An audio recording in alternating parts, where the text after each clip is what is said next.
Net Wealth Investments Limited is licensed to provide general advice. Our podcasts are not tailored to any one financial situation and may contain views of our presenters which may not align with Net Wealth's. The guests' organisation and Net Wealth have an arrangement for their financial products to be available for investment through the Net Wealth platforms, and Net Wealth may receive fees from the guest. More information about Net Wealth can be found on our website, including our financial services guide and disclosure documents. Please seek professional advice before acting.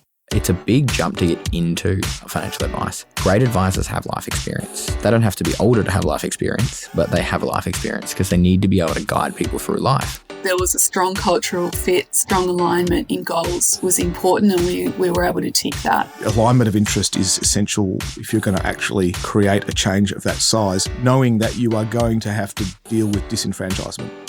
Hi, and welcome to Between Meetings with Matt Heiner. In this podcast series, NetWealth's CEO and Managing Director chats to industry leaders and innovators with local and global expertise. They discuss the latest technologies, business models, and demographic changes, as well as leadership lessons and trends that are impacting financial services. We hope you enjoy their unique insights.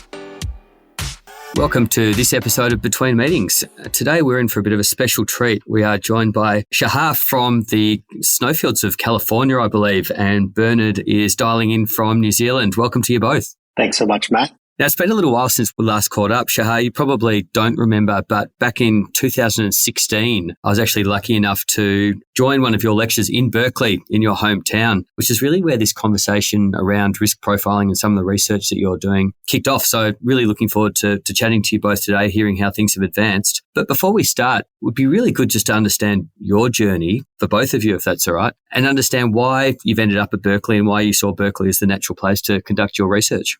So I got my PhD 20 years ago. Time flies, I guess, when you are having fun. And surprise, surprise, I actually had some choice between Berkeley and other universities. You know, we, the Berkeley folks, we call Princeton prison, and Yale we call jail. So I ended up at the University of California, Berkeley. It is appealing to me that this is the best public university in the world. I could keep my job. So I got tenure. I was the chair of the department, actually twice, and Berkeley is my home. And don't tell it to my dean. She always needs to think that she needs to retain me. But the economics department at Berkeley and Berkeley in general, we have always been in the cutting edge of research. We argue that Berkeley is the mecca of behavioral economics, and what we call risk profiling is part of behavioral economics. So I think Berkeley has approached things quite differently, and I may have got this wrong, but at the time I recall that you'd actually merged the social sciences department with the economics department, which has allowed you to actually do a lot of the research that you're now doing. Is that correct? The economics department is in social sciences, but just to show you how innovative Berkeley is, now there are discussions to actually move statistics from mathematical sciences, move computer science from engineering, and move economics from the social sciences, and putting us all together, which is actually very, very relevant to our discussion today. Because, you know, understanding clients, understanding people, you would think about it that this is something that has to do only with psychology. Actually, no, it has to do a lot with economics, statistics, and computer science. And I think a lot of my research, I am an economist, is actually in the intersection of these fields. And this is the research that informs what we are doing in capital preferences. Bernard, you're obviously based in New Zealand at the moment. How did you and Shachar end up meeting or getting together all the way across the world? Yeah, it's a fascinating story. Shachar is not an easy man to get a first date with, but I was introduced by a professor at Northwestern University who, in my background, being the head of strategy of a private client group for a major bank and then CMO for a large asset manager in the US, I was curious how we would identify opportunistic clients. How would we find someone who has the right profile, so to speak, to be interested in certain types of investments? And I found my way through to a professor at Northwestern, and then he referred me to Shachar, and I tried to get a hold of him, couldn't. We ultimately made it happen through this intermediary, and I met him actually at the University of New South Wales, where he was doing a lecture, and we spent some time together, and then he invited me back to Berkeley, and I became maybe his first industry student, because Shachar had not really left, I would say, the golden cage of academia, and I was introducing him to this world of financial services where I thought his work could be so relevant. But since then, we've become both best friends and obviously business partners. So it's been a great journey. So you literally had to chase him around the world for a meeting. I did. He did buy me coffee on that first date, so it was a good one, as any good Australian coffee should be. And Shachar, you obviously had a choice of lots of different things that you could start researching and thinking about. What was it that attracted you to this particular part of the industry and what you're doing now? It is quite niche, even though it's part of our industry and, that fundamental part. This is really a great question. And as Bernard said, I love the golden cage of academia. And I was able, until this guy tracked me down, I was able to resist the temptation of going out of academia and outside of Berkeley. Economics is about improving people's well-being. Many people think that economics is about setting the interest rates. No, I'm sorry, macroeconomist, it's not. You hope that by setting the interest rates right, you are actually going to improve the well-being of many people. Your well-being depends on many, many things. It depends on your physical well-being, it depends on your emotional well-being, but it also depends on your financial well-being. Now, there are a lot of debates in the social sciences, in academia. How do you actually measure well-being? But I think that there is one thing that there is consensus about. Financial well-being becoming a larger and larger part of overall well-being. And the reason why is actually simple, because, many problems can be solved by throwing money at them. Suppose that you were the richest person on earth 200 years ago, and you had a problem with your tooth. Money could not buy dental care because there wasn't dental care. They just told you, hold something tight, and they pull the tooth out. Today, so many things are actually solved by having enough money. Now, what is enough? And improving people's financial well-being at all ages and, across all societies is tremendously important. And I think we are the business for improving people's well-being. I actually argue that for me, I'm healthy. So for me, my financial advisor is actually more important for my well-being than my physician. So I'm always saying to people in the industry, when I meet them, I'm holding you guys at the same level that I'm holding providers of medical care. This is that important. And that probably comes down to, I guess, the root of your research, which is, whilst certainly money can't necessarily make you happy, it can help you live a fulfilled life. But if you're operating within the risk frameworks that you're comfortable with, otherwise it can actually no doubt add significant stress to your life. Absolutely. Bernard? I think we're living in an age where, the industry has spent so much time perfecting investment solutions and optimizing them and adding new sets of options, but less time really on the science of understanding the client. I think that's where a lot of the future client experience benefits for advisors and for clients lie, is in this ability to look at that wide range of investment options and say, given who you are, given how you think about risk, given where your social values are, given how you prioritize your goals, given how we understand your time preferences and consumption preferences, this is the right fit for you. Science should simplify the client experience. It should make it more powerful, not complicated. And I think that's what we're really excited about, is that we think we're at that inflection point now. I'm also, just like Shachar, although not the scientific background, but just from what science can mean for the industry, I think I'm super excited about.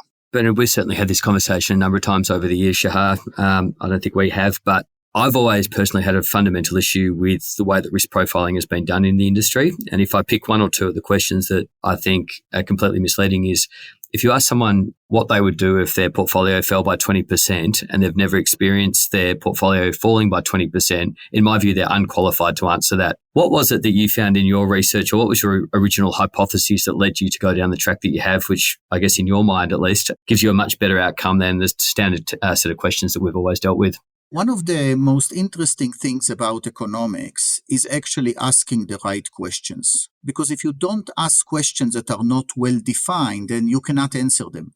And a large part of answering a question is actually posing the question in the correct way. I wanted to study math and physics, and I actually found myself by pure coincidence in a game theory course. And I said to myself, wow, this is wonderful. I never thought that you can actually talk about human being using mathematical terms. Just to put everything in perspective, if you ask a physician, what do you need to know about a patient in order to say, I feel comfortable that I know the patient?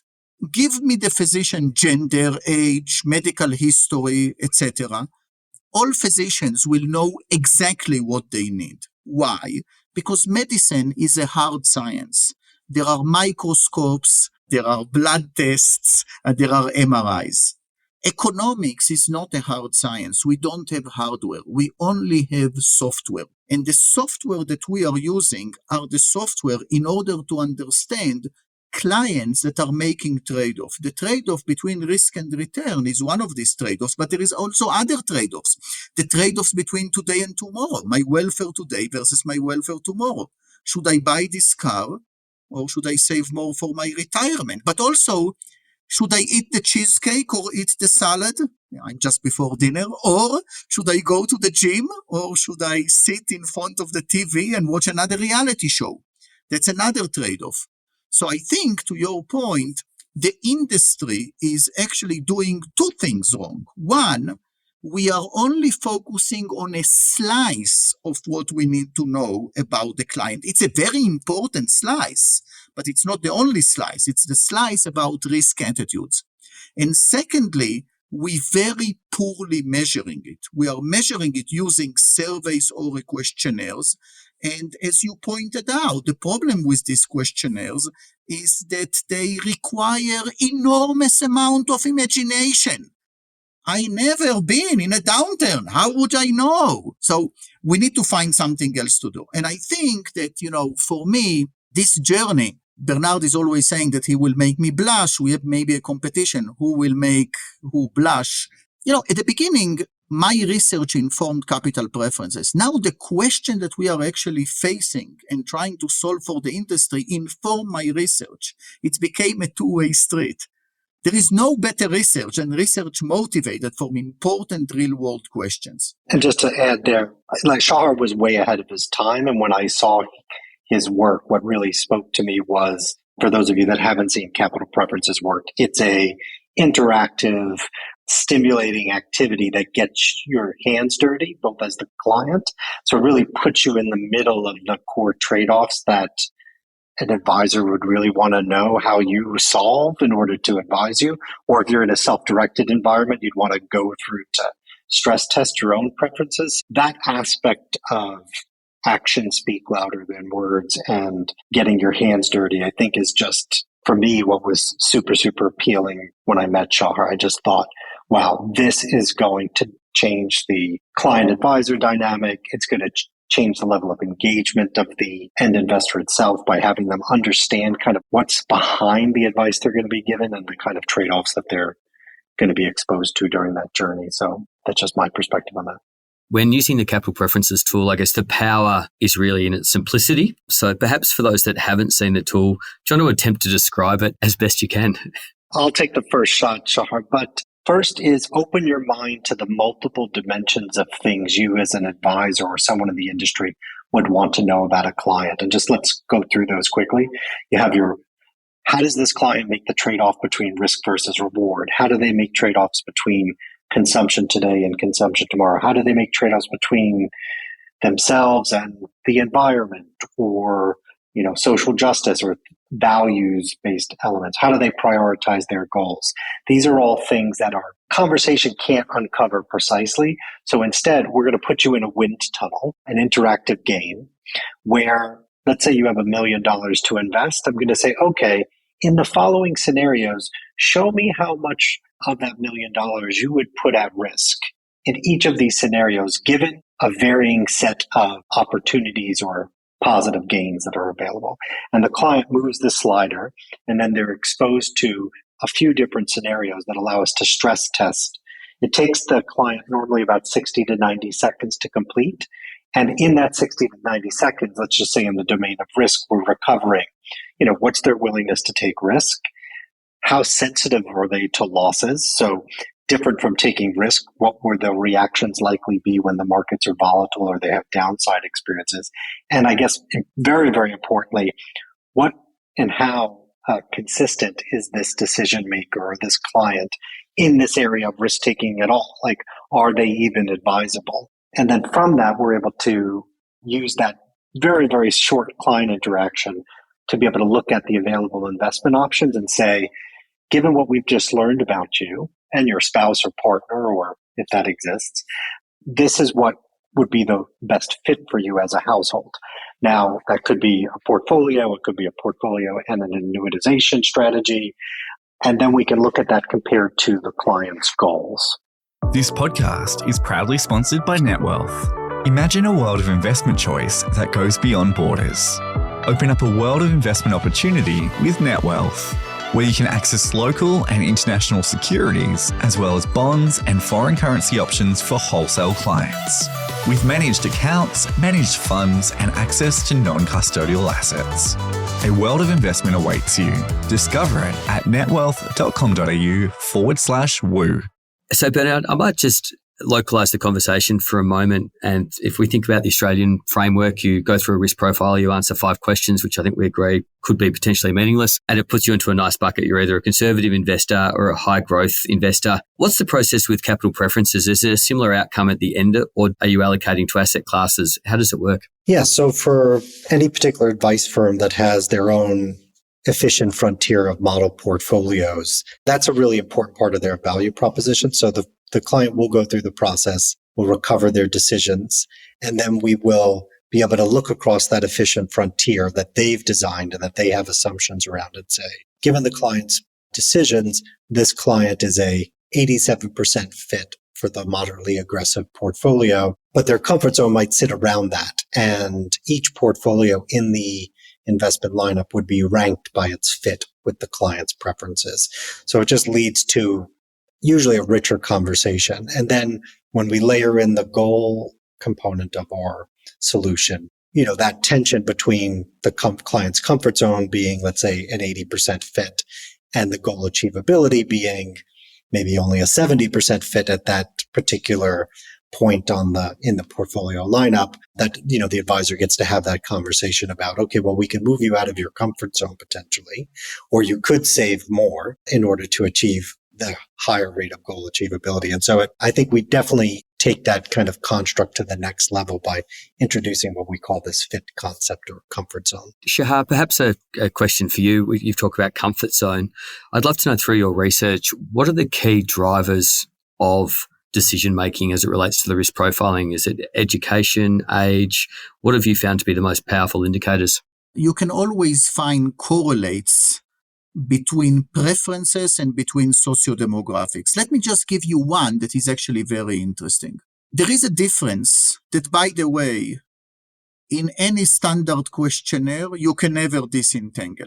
And that's the difference between risk aversion and loss aversion and ambiguity aversion.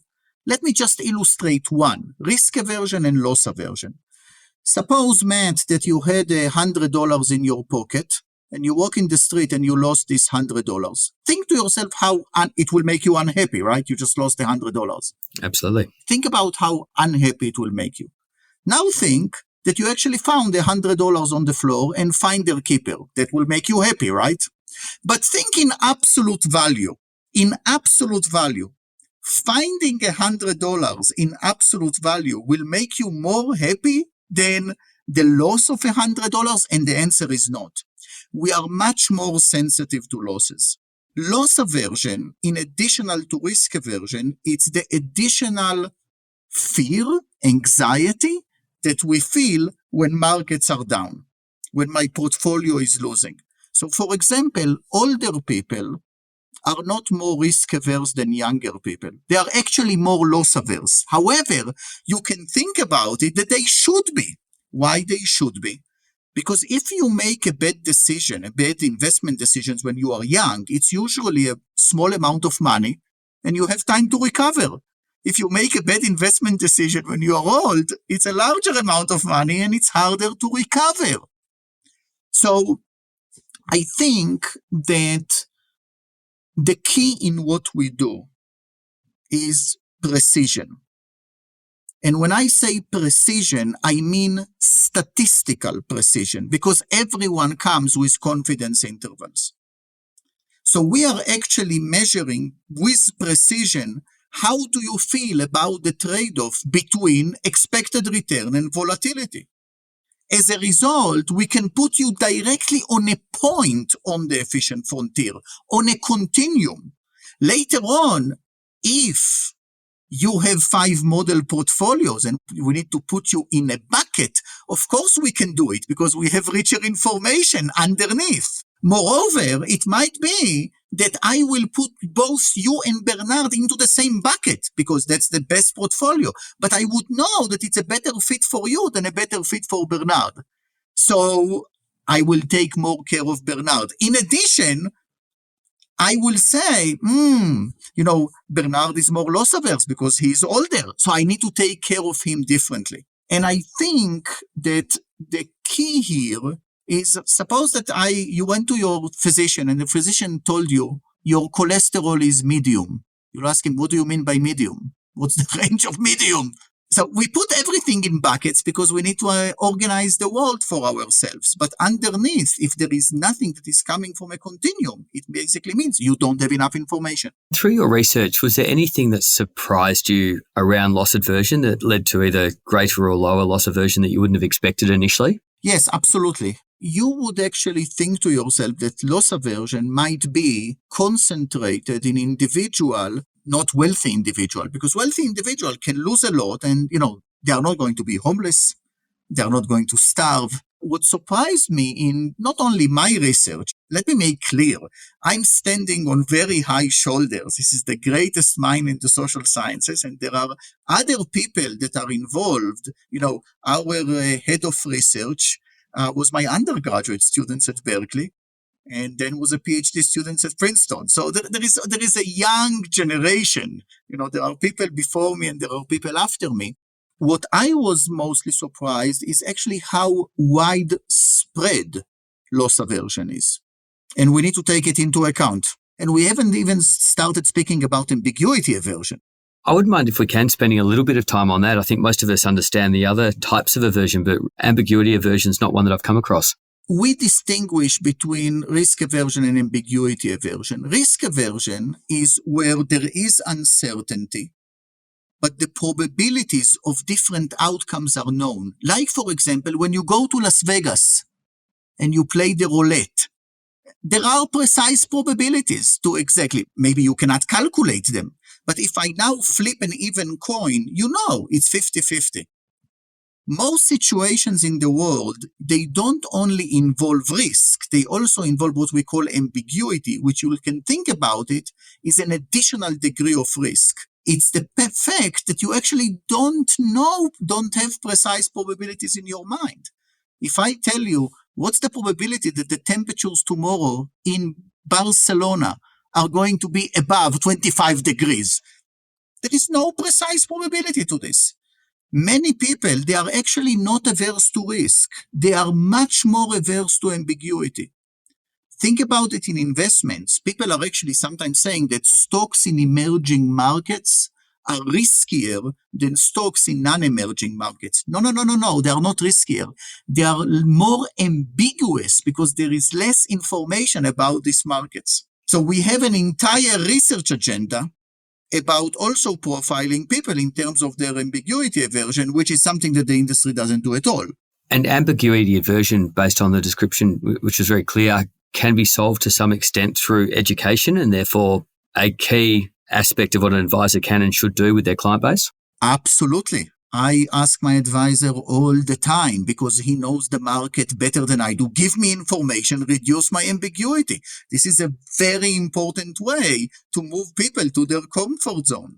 That's fascinating. And Bernard, in your travels, what are some of the trends that you've seen? What I've noticed more is just how much more complex the advice marketplace is becoming, where advisors have to integrate multiple preferences for clients across multiple domains. So clients are walking in now and saying, I want portfolios that match my values, and I want it to be within my comfort zone, and I wanted to achieve my goals with a certain probability, or, that's what they define as a good outcome for themselves. And I want my retirement income to have this level of certainty. It's becoming a really interesting and challenging problem for the next generation of advisors to solve. And for me, it's super exciting because I do think science has some of those answers in making it clearer that the value proposition that we all make within financial services, that this solution that I'm about to give you is fit for you, putting some real metrics around that, putting real clarity around that so that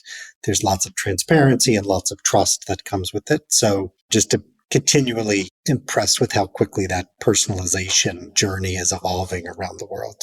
And maybe an extension of the ambiguity, aversion, and your comment just around the values. Might just talk ESG for a moment. I know that it's a dirty word in some states of America now, but that difference between intention and action is something that I know a lot of our clients are struggling with, and certainly the industry, where the intention is right. And you might have a younger client that wants ESG, and we'll maybe avoid the definition or defining it right now, but they're looking for ethical investments for argument's sake.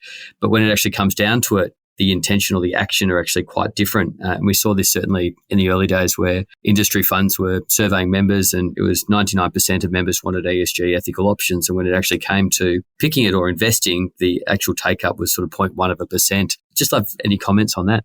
It's very important. What you're talking about here is that there's multiple dimensions to a person's preferences when they are exploring how to better align their portfolios to their values.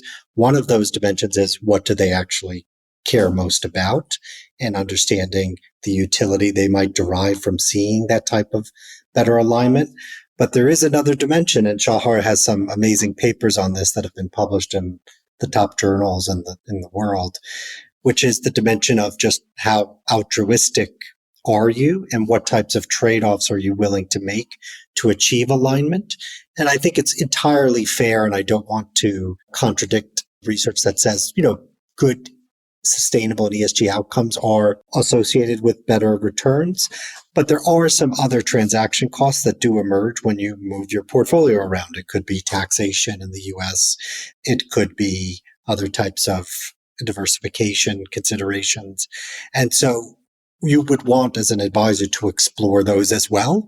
And we see from our research, and we've got doing a lot in this space now, that clients have varying levels of altruism, and they think very differently about the level of friction they would be willing to absorb in order to achieve that better values alignment. So I think the right place for advisors is to explore that. It's a place where clients can be somewhat uncertain themselves. And so again, through some of these gamified interactive experiences, it allows us to recover that parameter and say, okay, I understand where your values lie, but I also understand that when we think about some of the considerations of making these portfolio changes, that, we have to be balanced in our approach. Maybe we can drop it into the podcast notes or whatever. We've done some really interesting work globally on ESG preferences and altruism preferences around the world in different geographies, including Australia. So you could look at how various geographies compare as well. Let me add to it. When we are talking about the client's risk attitudes, at the end of the day, it's something simple. It's how you trade off expected return and volatility. When we are talking about something so abstract as values, this is something multidimensional, much, much, much more complicated. I might care about education, I might care about the environment, I might care about other things. Because it is so multidimensional, as Bernard said, even I don't know it. So when a financial advisor is coming and giving me some ESG portfolio, it's like it tells me, Shachar, you need to eat vegetables. Here is vegetables. But I like tomatoes, but I don't like cucumbers. Or I want this type of a salad and not that type of a salad. If you have a restaurant, you cannot have on the menu vegetables. No one will buy vegetables. You actually need to be more precise, and you need to define the dish such that if you give me the right dish with vegetable, I will eat healthy and I will eat vegetables. But you need to be more specific. And in order to be more specific, you really need to understand what we call in behavioral economics social preferences. And these social preferences on the dimension of how many dimensions are involved are more complicated than risk preferences. If we are unable to understand the client, you will not be able to actually get them to do the right thing, not only for them, but also for society. I think entirely that this is the right way to go, but we need to make it all work together. I'm conscious that we're seeking to unpack a lot in a short period of time, but I want to make sure that we do leave enough time to discuss the next topic, which is advising the modern couple. I think we've spent time trying to understand an individual, but when you multiply that individual by two very different personalities, different experiences, different risk profiles, it starts to become quite complex. So again, love to hear your thoughts on how you're tackling this. Combining preferences of more than one person, it might be a couple or it might be a family. It can be, it's a very, very complicated problem. Very complicated problem. And it's a great research problem. And this is what I mean, but by actually things that are coming from the industry are informing the research. And we actually came with something that I thought is fantastic, because the entire process is based that I actually profile you and I profile your spouse separately. So, no influence, no independence, everything is independent. And then under the hood, we have a mathematical model to basically merge these two together and find a compromise. It will be a compromise because if you love risk like Austin Powers, you like to live dangerously, and your spouse doesn't, well, you need to compromise. So, and it will be a compromise. But what we would find is the kind of soft spot, which will be the best compromise. And we can find it mathematically. Then, of course, we need an advisor that really, really understands what we have done and also have the human interface to interact with the couple and explain the solution. So presumably, rather than just finding the solution, you then need to highlight where the differences are and the conversations happens in the gap? That's exactly right. I mean, I think the most powerful moment for a couple's trust factor with the advisor is when they both feel seen. I personally hate when I go to any sort of interaction and I feel like the person on the other side of the table isn't quite being equitable in the balance of their attention or advice. And so I think what the best place for technology role they can play is like elevating equity in the conversation. So the first place where the science can do that is by making sure both parties are seen and their risk preferences are seen. And then the second part is exactly as you said, Matt, helping the advisor and the couple to understand where that compromise lies and what that means for them, each as individuals and then as a couple. So we in our work will always look at the individual and then we'll move to, okay, well, as a household, this is what your best compromise would be. I know I was just speaking to an advisor where he was describing going through that process with a couple, and the portfolio that the client was in was definitely outside of one of the parties' comfort zone. And when she went through this experience and saw where she sat versus her husband, she became to better understand why that was the case. And then the advisor explained, where their goals were focused and why that was a necessary thing and what he would do to partner with her better. And that was like a great unlock for their relationship. And the both parties, the husband and the wife, were both really, really glad that they had gone through that type of experience. So yeah, making sure the client is seen, and if it's a household, they understand where they each sit is just like one of those aha moments or insights that's possible through that revealed preference method. Because I think the risk, as you've highlighted, when you say the word compromise, it can mean that both parties leave unhappy. When it comes to risk aversion, there's generally a way forward, but often with the social preferences, it becomes very challenging for both parties and the advisor. Yeah, absolutely. And we've definitely seen cases. We have our ESG and impact sustainable solution implemented in the UK now, where you might have one party who does get a little bit of a carve out portfolio to address some of the things that they care about. And then there might be a a central portfolio that is aligned to other value priorities. And so there is always a way forward, but it all begins with, to your point earlier, Shachar, understanding the client, understanding the household and where their preferences lie. One of the best compliments that I ever got about my research, I'm doing some work with medical doctors, understanding their social preferences. Medicine, we expect them to be altruistic. They even have a hope in oath. And in my work with these medical doctors, when I show them results of one of our experimental games, one of these medical doctors told me, it's like the first time that I see an X-ray of someone's preferences. And then he said something interesting that, when X-rays were introduced to medicine, sometimes it was too much information. So we are really, really looking, going back to what we said in the beginning, it's important. Financial well-being is important. And we are looking for partners and advisors that are not shying away from information. Most of the time, this information is good. You can actually find a better product, a better outcome. If this information, for example, reveal that there are tensions or mismatch, let's say, between a portfolio and goals, for example, well, we need to handle it in order to actually get people to the financial well-being that they can be. What you're asking advisors to do and the conversations you're asking advisors to have are a long way from the risk profiling questions that they're probably doing now, which in some ways is a hygiene factor. It's something that needs to be done for compliance. How are you supporting advisors, and maybe this is a question for Bernard, to understand the intricacies of what you're doing, the outcomes and the type of conversations they're going to be facing into? Yeah, so for an individual advisor, we always onboard them with a 30-minute session where we kind of unpack, here's what's happening inside of the activity. We can give them as much science as they want, but the simple thing that we give them that's the most powerful is the following narrative. We say, what you would want to tell your client is, or your prospect that you're trying to get to know, is like, there's really no better way for me to look deep inside who you are and how you make decisions with your money than to put you inside of a quick interactive experience to let you make some trade-offs.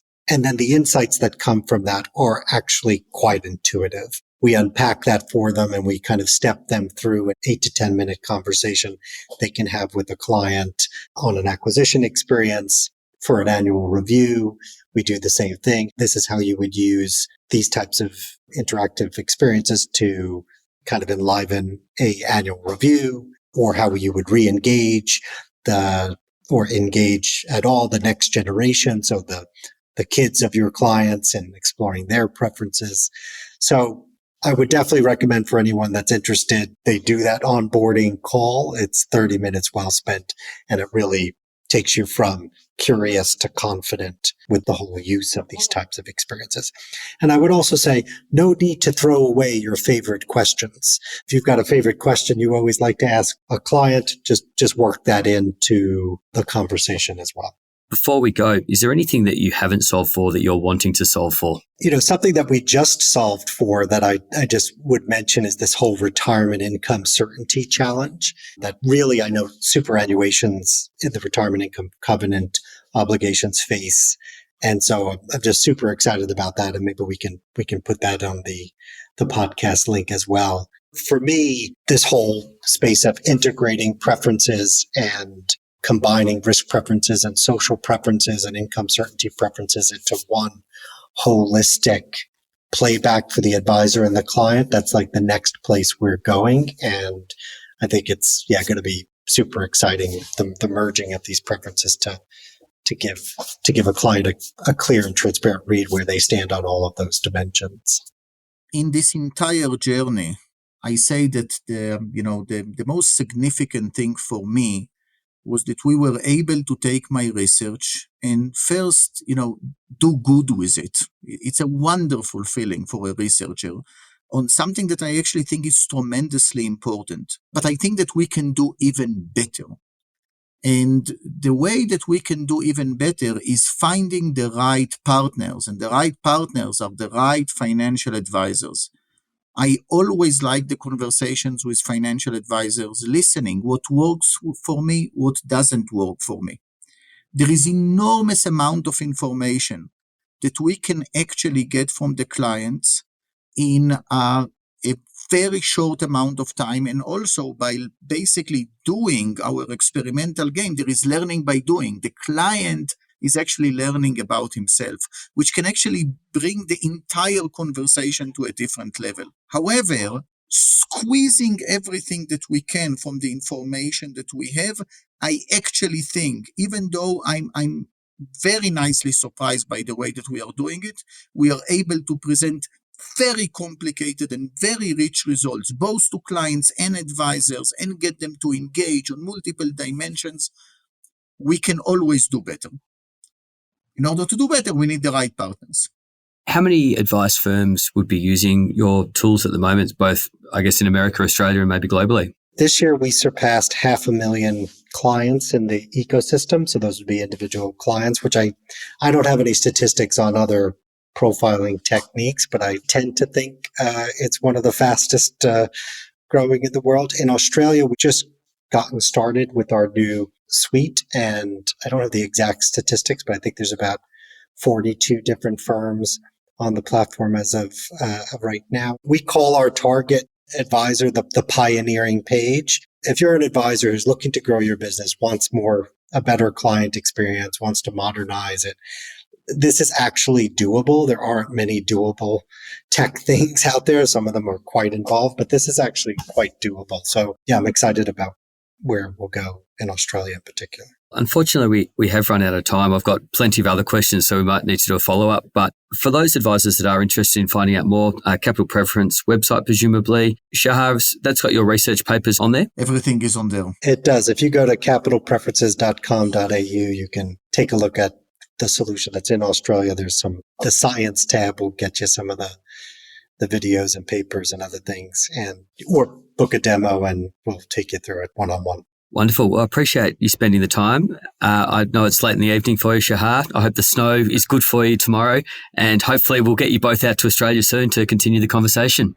Thanks so much, Matt. Thanks for hosting us. Man, thank you very much for having us. Great to chat.